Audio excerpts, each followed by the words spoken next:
atau INA. Ya Pak Iskandar, menarik sekali tadi Pak Iskandar sempat menyebutkan ya sebelum commercial break begitu bahwa penumpang pesawat daripada Bandara Soekarno-Hatta ini sebetulnya lebih tinggi, lebih banyak begitu ya daripada Changi Airport. Namun revenue-nya ini justru Soekarno-Hatta lebih di bawah daripada Changi. Mengapa hal tersebut bisa terjadi Pak Iskandar? Ya, karena secara konsep yang harusnya dilakukan Indonesia tapi tidak dilakukan pada hari ini. Konsep Bandara Indonesia itu adalah origin airport dan end destination airport. Di mana konsep ini membuat orang itu hanya datang ke bandara untuk berangkat dan landing pulang. Orang tidak stay di bandara. Beda dengan konsep hub airport. Changi Airport, Dubai Airport, Doha Airport, ini adalah 3 hub airport terbesar di dunia. Sebagai contoh, Anda beli tiket Singapore Airlines dari Jakarta mau ke Paris, otomatis Anda akan transit di Singapura. Minimal transit di sana itu bisa 5 jam, bisa 8 jam. Atau Anda beli tiket Emirates dari Jakarta mau ke Milan, otomatis Anda akan transit di Dubai. Atau Anda beli Qatar Airways, Anda akan transit di Doha. Di Doha luar biasa, Anda ditransitkan bisa sampai dengan 10 jam, 12 jam. Apa tujuan mereka? Simple. Pada saat Anda transit 3 jam, 5 jam, sekurang-kurangnya Anda sudah beli segelas kopi. Betul. Segelas kopi ini Anda bayarkan pajak di situ. Betul. Bayangkan ada di Singapura itu tahun kemarin ada 48 juta penumpang beli segelas kopi.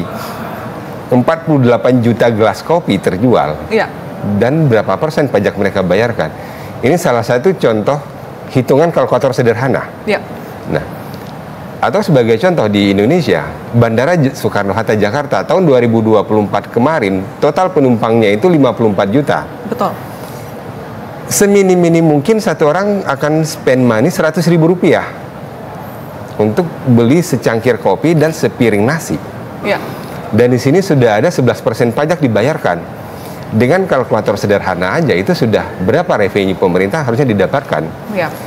Tapi kan di sini orang tidak dibuat untuk stay di bandara. Orang di bandara hanya numpang lewat. Beda dengan konsep 3 bandara tadi ini. Mereka menciptakan hub airport dengan konsep airport plaza pada hari ini. Sementara kita kan masih airport terminal. Secara konsepnya udah beda. Nah, inilah yang akan dilakukan oleh Indonesia Airlines nantinya.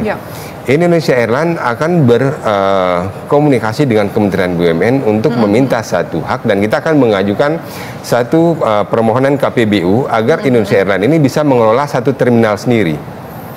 Karena kita akan menjadikan terminalnya kita ini sebagai hub airport untuk Soekarno-Hatta.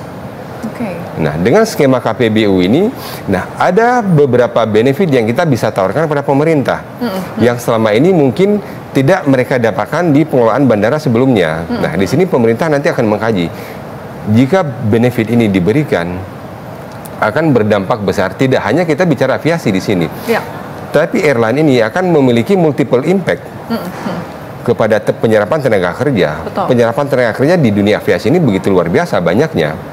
Nah, di sektor pariwisata ini juga akan memberikan dampak wisata yang besar. Nah, ini yang miris yang kita harus akui. 2024 pariwisata Indonesia kalah sama Thailand. Meskipun ujung-ujungnya setelah kita cek, penyumbang wisatawan Thailand itu orang Indonesia. Orang Indonesia sendiri. Ada apa dengan Indonesia hari ini? Kenapa orang Indonesia senang buang-buang duitnya ke luar negeri?